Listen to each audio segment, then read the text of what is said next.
नीली रोशनी में चटखीली साड़ियों के रंग और खिल रहे थे। दुकान में कांच के फ्रेम में लगी साड़ियां रंगीन लहरों सी लग रही थीं और उनमें जड़े छोटे छोटे नगों पर जब रोशनी पड़ती तो वो टिमटिमा उठते, जैसे मध्यम मध्यम मुस्कुरा रहे हों। मेरे हाथ एक साड़ी की जरी पर फिर रहे थे और निगाहें बाकियों को टटोल रही थीं। मैंने घड़ी पर निगाह डाली। 7 बज रहे थे, यानी पिछले पौन घंटे से मैं यहीं थी। भैया वो ऊपर से तीसरी वाली साड़ी निकालना। हाँ, ये वाली। दुकान वाले लड़के से गोल्डन मेहरून कॉम्बिनेशन की साड़ी निकालने को कहकर मैं फिर उन्हीं साड़ियों के समंदर में डूबती के एक आवाज कानों में पड़ी। गुलाबी शिफॉन है क्या, प्लेन में? ये तो विमला आंटी की आवाज थी, भारी सी। मैंने गर्दन उचकाकर देखा तो झुके कंधे, हरे रंग के आंचल और रंगे बालों के अलावा कुछ नहीं देख पाई, और ये काफी था यकीन करने के लिए कि वो विमला आंटी नहीं थी।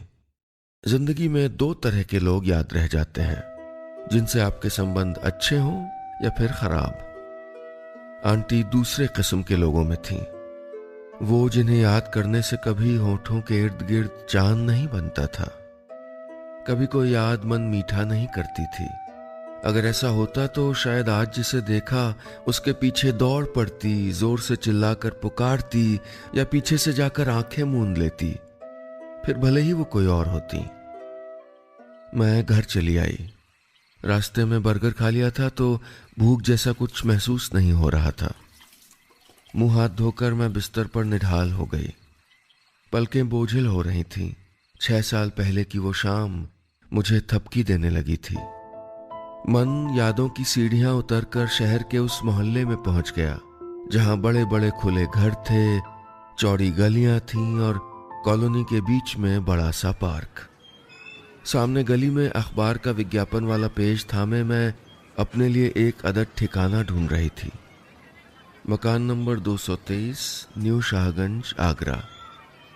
क्लासिफाइड पन्ने पर छपे पेइंग गेस्ट के विज्ञापन को पढ़कर मैं सामने 1 मंजिला मकान पर लगी नेम प्लेट से मिलाने लगी। वहीं गेट पर बैठी 4-5 जरा सी बुजुर्ग औरतें मुझे ही देख रही थीं। जी, पेपर में आपने ऐड दिया था? मैंने पूछा। हाँ, मैंने दिया है। लगभग सफेद हो चुके बाल, ऑफ वाइट रंग की साड़ी और सूने सपाट माथे वाली आंटी ने कहा, क्या नाम है, कहाँ की रहने वाली हूँ, पेइंग गेस्ट बन के क्यों रहना चाहती हूँ, ये सब पूछने के बाद साड़ी की खोंट से चाबी खोलते हुए बोली, स्वाति, रूम बाद में देखना, पहले शर्तें सुन लो। लेट नाइट नहीं चलेगा, दोस्त वोस्त ना आए, और हाँ, टाइम पे किराया 5000। मुझे मंजूर है, मैंने हामी भर दी। पता नहीं उस रोज मैं किसे हामी भर कर आई थी, उस 16 बाय 18 के कमरे को, अजीबोगरीब शर्तों को, या आने वाले उन दिनों को जो मेरे लिए सबसे मुश्किल भरे साबित होने वाले थे। अगली दोपहर मैं आंटी के यहाँ थी, उनके ड्राइंग रूम में।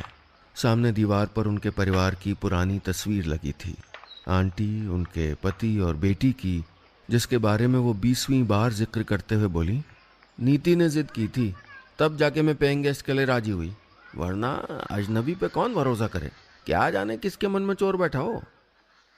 थोड़ा अजीब लगा मुझे। माना मैं अजनबी थी, पर मेरे मन में कोई चोर नहीं था। खैर, उनकी बातों को मैंने नजरअंदाज किया और चाबी लेकर कमरे में आ गई। आंटी भी बिजली के बिल, पानी की किल्लत के बारे में बोलती हुई पीछे पीछे चली आई और दरवाजे पर खड़ी हो गई। मैं कपड़े निकालकर अलमारी में लगाने लगी। मेरी साड़ियों को लालसा भरी नजरों से देखते हुए बोली, आर्मी में बताया ना तुमने अपने पति, कहाँ पर? जी, साल भर पहले पोस्टिंग गुलमर्ग में थी, फिर एक रोज। मैंने कहा तो वो बीच में बोल पड़ी, मेरी नीति के लिए आया था रिश्ता, लड़का एयरफोर्स में था, मैंने मना कर दिया। अरे, आर्मी वालों की पत्नियों की भी कोई लाइफ होती है क्या? उनके बात काटने के चक्कर में मैं फिर से उनको ये नहीं बता पाई कि मेरे पति देवेन अब नहीं थे। बॉर्डर पर हुई घुसपैठ को रोकते वक्त दुश्मनों की एक गोली उनके सीने में आ धंसी थी। वो बोलती जा रही थीं और मुझे उनकी बातों से चिढ़ होने लगी। ये आर्मी वालों और उनकी पत्नियों के बारे में कहने का हक किसने दिया उनको? हफ्ते भर में मैंने ये तो समझ लिया था कि पानी कब आता था, लाइट की कटौती कितनी होती थी, आस पड़ोस में कौन रहता था, वगैरह वगैरह। लेकिन आंटी अभी भी समझ से परे थी। एक रात बेवक्त लाइट चली गई तो मैं उनसे मोमबत्ती मांगने चली गई। उनके यहाँ बैटरी लाइट जल रही थी। वो फ़ोन पर बातें कर रही थीं तो मैं दरवाजे पर खड़ी हो गई। निगाहें सामने ड्रेसिंग टेबल पर टिका दी, हैंगर में लगी रंगीन चूड़ियों पर, कोने में खोस कर रखे बिंदियों के पैकेट पर। वो 454 वाली लड़की को देखा है? फ़ोन रखते हुए उन्होंने पूछा तो मैंने हड़बड़ा कर नहीं में गर्दन हिला दी। पिछले महीने पति गुजरा और आज रंगीन साड़ी पहन के घूमने गई है। मैंने कहा, तो गलत क्या है? वैसे भी वो उसकी लाइफ है, जो चाहे। मेरी बात काटते हुए वो अकड़ के बोली, गलत नहीं है ये। पति के गुजरने के बाद सास सिंगार की कौन जरूरत है? तुम बताओ, हमारे पति गुजरे तो हमने त्याग ना किए, तो आप भी पहनिए, रोका किसने? मैंने कहा और तेजी से अपने कमरे में चली आई। ये ताना, ये समाज का बोझ वो किसी और के सर मढ़ रही थी, लेकिन मुझे अच्छा नहीं लगा। मैं भी तो पहनती थी रंगीन कपड़े, तो क्या जब उन्हें मेरे बारे में पता चलेगा तो ऐसे ही कहेंगी? लोग पता नहीं क्यों कहते हैं कि जमाना बदल रहा है। मेरे हिसाब से तो जमाना अब भी वही था, सालों पीछे, औरतों पर बंदिश लगाता हुआ। अगली सुबह मेरी नींद दरवाजे पर खटखटाहट से टूटी। 8 बज रहे थे। रात भर अजीब सी बेचैनी सर पे सवार रही थी तो सर बड़ी तेजी से दुख रहा था। हथेली से सर दबाते हुए मैंने दरवाज़ा खोला। सामने आंटी की बेटी नीति थी। गुड मॉर्निंग, ऑफिस नहीं गई तुम? नीति की खुशनुमा मुस्कान देखकर थोड़ा अच्छा लगा। दरवाज़ा उड़काते हुए मैं बाहर आ गई। सर दर्द हो रहा था, बॉस को टेक्स्ट कर दिया छुट्टी के लिए, मैंने कहा। गुड, आओ चाय पीते। वो मुझे अपने साथ डाइनिंग टेबल पर ले आई। मैं वहाँ बैठी थी कि निगाहें सामने रसोई में काम करती आंटी पर ठहर गईं, खासकर उनकी एक कंगन वाली लगभग सूनी कलाई पर। आज उनकी त्योरियां चढ़ी हुई थीं, नाक हल्के हल्के फूल रही थी, कुछ बुदबुदा भी रही थी शायद। ज्यादा चिड़चिड़ी हो गई ना माँ? नीति बोली। मैं मुस्कुरा दी। क्या इसने आंटी को नोटिस करती हुई मेरी निगाहें पकड़ ली थी, या फिर हो सकता है कि आंटी ने इसको कल वाली बात बता दी हो? ये सोचते हुए मैंने कनखियों से नीति को देखा। कितनी शांत, बैलेंस्ड लड़की थी। जरूर अपने पापा पर गई होगी आदतों से। आंटी जैसी होती तो शायद। तभी आंटी 2 कप चाय और नाश्ता लाकर रख गई। नीति उन्हें पुकारती रह गई, माँ यहाँ के बैठो ना, पर उन्होंने नजरअंदाज कर दिया, शायद मेरी वजह से। वैसे तो आंटी के व्यवहार में कभी मिठास नहीं देखी थी मैंने, पर उस रोज के बाद उनका रवैया मेरे लिए और अजीब हो गया था, बल्कि उनकी पूरी महिला मंडली का। पक्का जब उन्होंने मेरे उस रोज वाले जवाब के बारे में उन लोगों को बताया होगा तो सुपारी वाली आंटी ने मुंह पे हाथ रखकर हे भगवान कहा होगा, और मस्से वाली आंटी ने हाय आग लगे जमाने को ऐसे जुमले कहे होंगे। मुझे फर्क नहीं पड़ता था। अपनी जिंदगी में कितनों की बातें सुनी थी, सबने कितना कुछ कहा था। अपनों ने मुंह पर और परायों ने पीठ पीछे। दिल दुखता था, लेकिन धीरे धीरे वो तकलीफ महसूस होनी बंद हो गई, जैसे कान और दिल दोनों सुन्न हो गए हों। वो तो यहाँ पर किसी को मालूम नहीं था, वरना ये लोग मुझको बख्शते थोड़े। अस्थाई सही, थोड़ी निश्चिंत थी मैं, लेकिन सुकून किसी की जिंदगी में ज्यादा देर तक कहाँ ठहरता है। वो तो मौका ढूंढता है किसी शरारती बच्चे की तरह कि कब आंख बचे और वो भाग निकले। एक सुबह जल्दबाजी में ऑफिस निकलना, हड़बड़ी में कमरे की लाइट, पंखा, दरवाजा सब खुला भूल कर चले आई। ये भूल मेरी जिंदगी की सबसे बड़ी लापरवाहियों में से एक थी। दिन भर मेरा मन वहीं कमरे के लाइट, पंखे और खुले दरवाजे पर लगा था। शाम को जब घर पहुंची तो आंटी की मंडली जमी बैठी थी, रोज जैसे। सुपारी वाली आंटी गोल गोल मुंह घुमाते हुए सुपारी चबा रही थीं, लेकिन निगाहें मुझ पर ठहरी हुई थीं, मेरे सर के ठीक ऊपर या फिर ठीक नीचे, शायद मेरी सूनी मांग पर। मैं नजरें फेरते हुए उनके बगल वाली जरा सी जगह में से किसी तरह निकली ही थी कि कानों में आवाज पड़ी, आजकल लड़कियां भी ना, मतलब सजना संवरना ना छूटे तो बात छुपा जाओ। आवाज किसकी थी ये मैं समझ नहीं पाई, पर यह कमेंट मेरे लिए था। मैंने पर्स सीने से दबाया और सीधे कमरे में चली आई। दरवाजा अब भी खुला था लेकिन लाइट और पंखा बंद। मैंने गुस्से में कमरे के चारों बल्ब जला दिए, पंखा फुल स्पीड पे चला दिया और खुद को शांत करने के लिए गटागट पूरा एक जग पानी पी गई। जितना पानी गले से उतर रहा था उतना ही आंखें बहा रही थीं। निगाहें देवेन की माला चढ़ी तस्वीर पर थीं। वो मुस्कुरा रहा था, जैसे कह रहा हो, डोंट वरी स्वाति, सब ठीक है। इसने देखा होगा ना विमला आंटी को आते हुए। वो कमरे का लाइट पंखा बंद करने आई होंगी।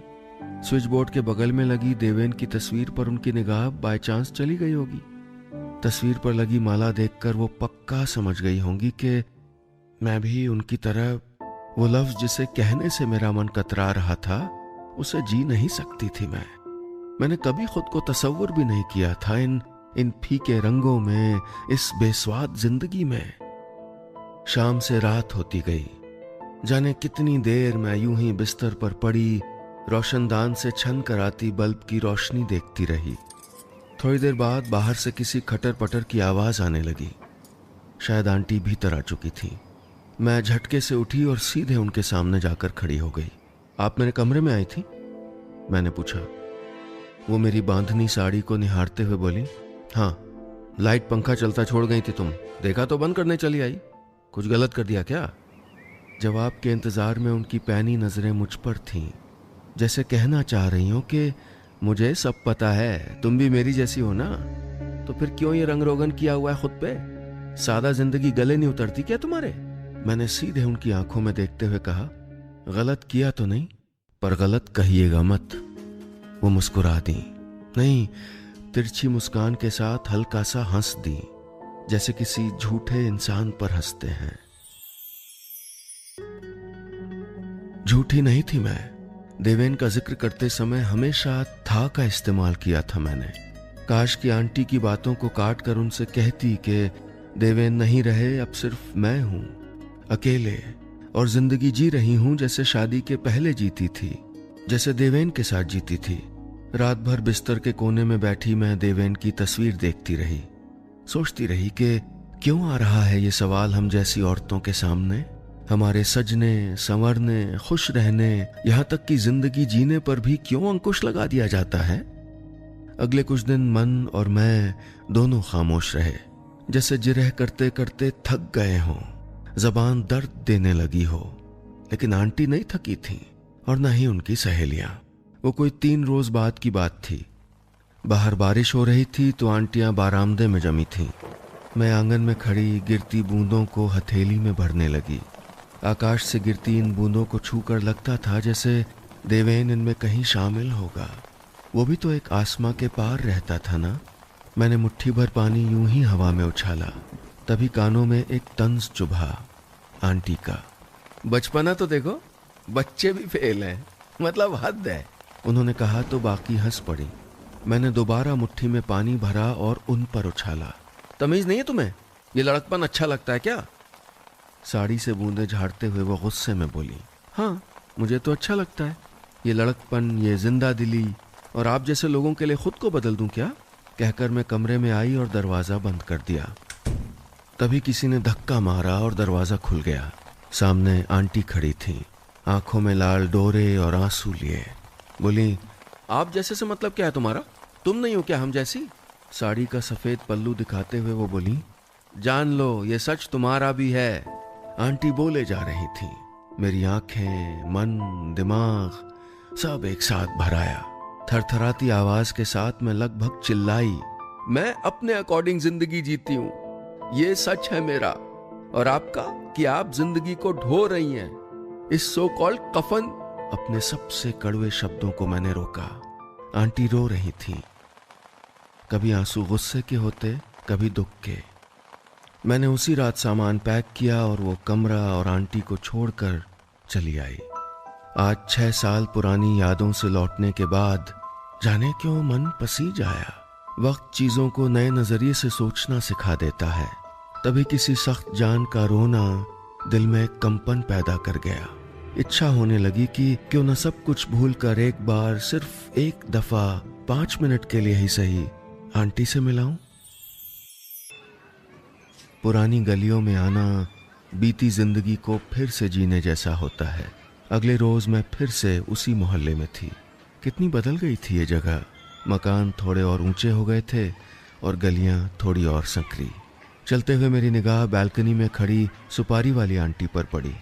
पोपले गालों पर मुस्कान सजाकर उन्होंने मुझे आशीष दिया तो मेरा मन पता नहीं क्यों पिघल आया। आंटी के घर की घंटी बजाते वक्त भी अजीब सा महसूस हो रहा था। कौन है? भीतर से नीति की आवाज आई। मैं, स्वाति। हिचक थी मेरी आवाज में। थोड़ी देर बाद दरवाजा खुला। स्वाति, माय गॉड, कितने दिन बाद देख रही हूं। आओ आओ, अंदर आओ, कहते हुए वो मेरा हाथ पकड़कर भीतर खींच लाई। ये प्यार, ये गर्मजोशी, इसको तो मुझे झिड़कना चाहिए था, लड़कर दरवाजे से लौटा देना चाहिए था। आखिर मैंने दिल दुखाया था इसकी माँ का। अच्छा हुआ तुम आ गई, मैं तुमसे मिलना चाहती थी, उसने पानी का ग्लास पकड़ाते हुए कहा। मुझसे? लेकिन क्यों? मैंने पूछा। ऐसे ही। दीवार पर लगी आंटी अंकल की तस्वीर निहारते हुए 2 मिनट रुक कर वो बोली, उस रोज माँ ने सब कुछ बताया था। मैं समझ नहीं पाई कि उनको सही कहूँ या तुमको गलत। जानती हो, मैं 10 साल की थी जब पापा गुजरे। मैंने देखा था माँ की चूड़ियों का उतरना, माथे का सूना होना, और जब माँ की साड़ियाँ बुआओं को दी जा रही थी तो उन्होंने अपनी पसंदीदा साड़ी छुपा दी थी। मैंने पूछा क्यों किया, तो वो नाराज हो गई पहली दफा। फिर वो सैल चिड़चिड़ी जिद्दी होती चली गई। मुझे भी याद आया आंटी के भीतर का वो जिद्दी बच्चा जो अपनी पसंद की चीजें ना पाकर उखड़ा रहता था, ललचाई नजरों से देखता था। होता है ऐसा, जो तकलीफ में होते हैं वो चिड़चिड़े हो ही जाते हैं, आंटी की तरह। माँ के बर्ताव के लिए सॉरी स्वाति, उसने कहा तो मैंने उसका हाथ पकड़ लिया। माफी तो मुझे मांगनी चाहिए थी। एक औरत के मन को ना समझ पाने की गलती तो मेरी भी थी। एक दफा प्यार से मैं भी तो पूछ सकती थी आंटी से, क्यों हैं आप ऐसी? तभी डोरबेल बजी। नीति दरवाजा खोलने चली गई। मैं उठकर सामने आंटी अंकल की तस्वीर देखने लगी। धानी साड़ी पहने, माथे पर बिंदी लगाए, आंखों में मोटा काजल भी। उसे देखते हुए मुझे उनकी वो गुंजली साड़ी और सफेद बालों वाली झलक याद आ गई। स्वाति, अपना नाम सुनकर मैं पलटी और निगाह आंटी पर ठहर गई। कितनी बदल गई थी। रंगे बाल, कत्थई बॉर्डर वाली साड़ी, मैचिंग बिंदी और गले में किसी एनजीओ का आई कार्ड लटका था। अच्छी लग रही है आंटी, मैंने कहा तो वो हंस दी। मैं भी मुस्कुराई, फिर रो पड़ी। बस हमने ही उसे खुश होने के मौके नहीं दिए थे। मैंने आंटी के कंधों पर अपनी ठोड़ी टिकाई और हमारे इर्द गिर्द फिरती उस खुशनुमा जिंदगी को देखने लगी जो कभी भी नाराज नहीं हुई थी हमसे।